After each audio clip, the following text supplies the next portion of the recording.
Shana Tova. Written on a whiteboard on the wall outside a coffee house in the artist colony Neve Tzedek, Tel Aviv, is this question. If I ask you to name all the things you love, how long will it take you to name yourself? That question stopped me cold, and I stood in front of the cafe for several minutes and would have stayed there much longer except for the fact that my family came back to ask me if I was lost. Maybe I was.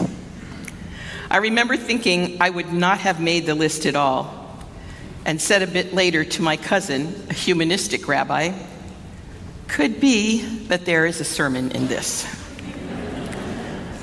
So if I ask you to name all the things you love, how long will it take you to name yourself or your Jewish self? That person who is part of this Jewish community, that person who lives their life through the prism of Judaism, that person who is sitting here with us tonight or online praying with us. One of my greatest joys and privileges as a rabbi is working with people who are learning about and often choosing Judaism. They remind me of something many of us take for granted: our extraordinary tradition, the richness of our history, our rituals, our obligation to do mitzvot, and the comfort and joys Judaism has to offer. And let me clearly explain before I go on that it's forbidden in Judaism for us as rabbis to ask anyone to convert to Judaism. And to let you know more directly, in case it was not clear, how beloved those of you who are not Jewish, but are married or partnered with Jews and are choosing to raise Jewish children are to me, to all your rabbis, beloved. These gerim, these extraordinary people who choose Judaism, or those who are considering conversion, remind me that this gift of being born Jewish was one that I almost chose to throw away entirely. Perhaps it is because I spent 5 very long university years, a few years of graduate school, and sometime thereafter running away from Judaism, that their journeys touch me so deeply. And there have been some moments in between, struggling even to this day, questioning, so Jewish, right? I left college Hillel House, too observant. I stopped keeping kosher, too troublesome. And as a budding musician, I lived a secular life, playing concerts on Friday nights, teaching bassoon all day on Saturdays, and fasting on Yom Kippur, not so much. Music for me was the international language and my religion. Practicing and playing music drove my everyday, and teaching the joy of making music filled my heart. I had no need for Judaism, or so I believed. At the end of their studies, we ask our conversion candidates, our students making a committed choice for Judaism, to pen their story, to share the very personal journey they have made as they become a Jew. Both of the following individuals have given me permission to tell their story. The first might be a familiar one, a young person, 30-ish, who once had faith, a different faith, questioned that faith, lost all faith, grieved a loss, and then found faith again in Judaism. That path included classes and a long reading list of remarkable Jewish books, long family discussions, celebrations of Shabbat, Havdalah, and holidays, and finally, a great insight about herself as a member of the Jewish community. She wrote, "For me, Judaism is an invitation to be fully human. It is to be alive and aware of the cycle of your own life and the world around you. In some ways, it is a way not only to connect with the source, but also to nature and to seasons of the earth and our rhythm with it. I see Judaism as an avenue to stop and remember the sacred in the everyday, a means in which I can accept both life and death.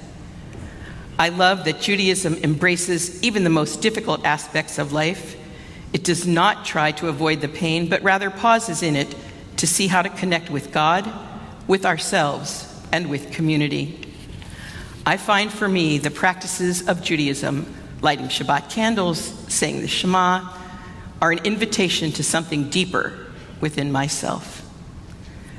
And finally, she wrote, in some ways, I feel that choosing Judaism is the most radical act of self-love that I have ever experienced.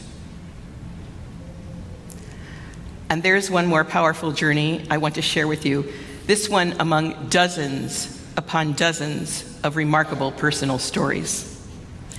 In 2017, a young woman who took our conversion class wrote a beautiful letter to the child she hoped to have someday. She and her husband now have 2 beautiful children. Quote, I wrote this letter to you because even though you don't exist yet, you were a large part in why I made the decision to convert to Judaism, end quote. She went on to tell her child about the fractured times in which we were living and how some of the current events, exacerbated by Charlottesville, led her toward her decision.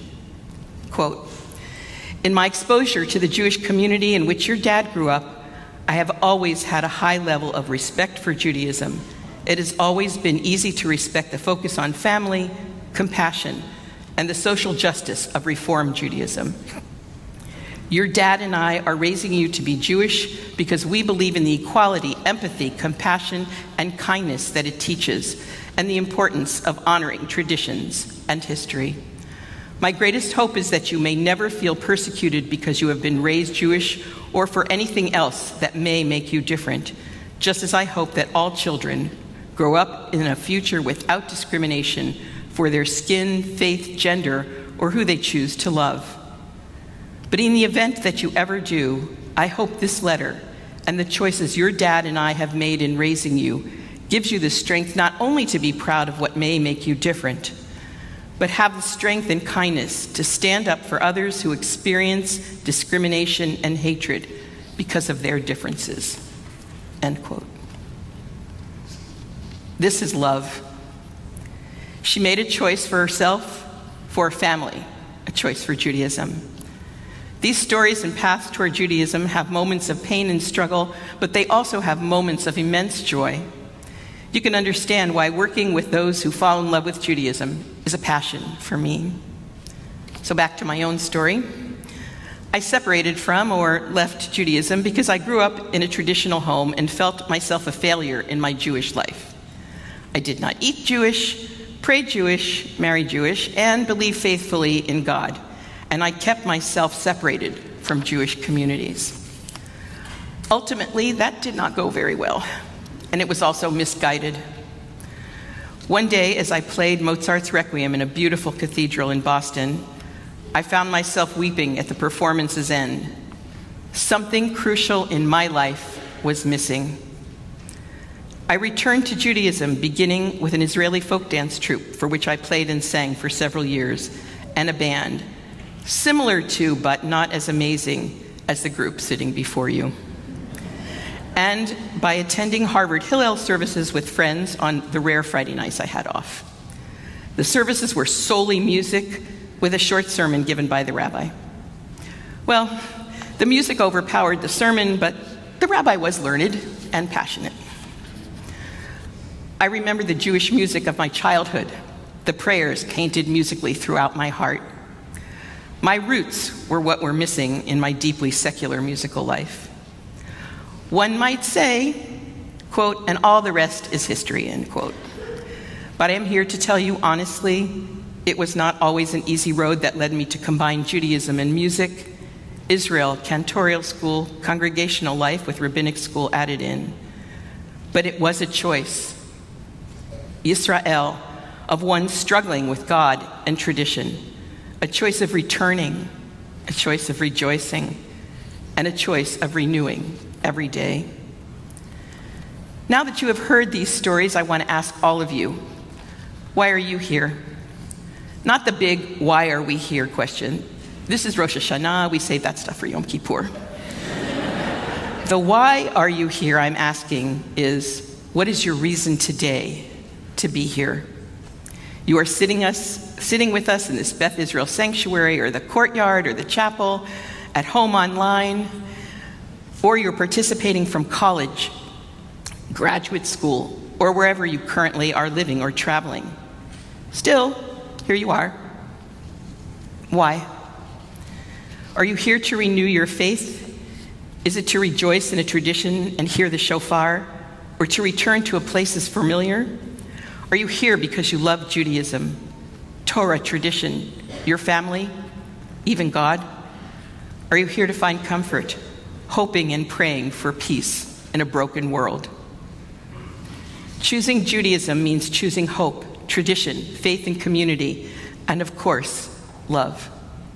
Love for a people, love for Israel, love for the divine, love for yourself. Whatever your reasons tonight, each of us has made that choice. And so if I ask you again to name all the things you love, how long will it take to name yourself and that Jewish part of yourself, chosen for many reasons and from so many directions? How long will it take you to admit that Judaism is likely at the core of your soul and perhaps even at the center of your life's breath? May this Erev Rosh Hashanah find you with a very, very long list of things you love, and that it begins with you and this faith we choose.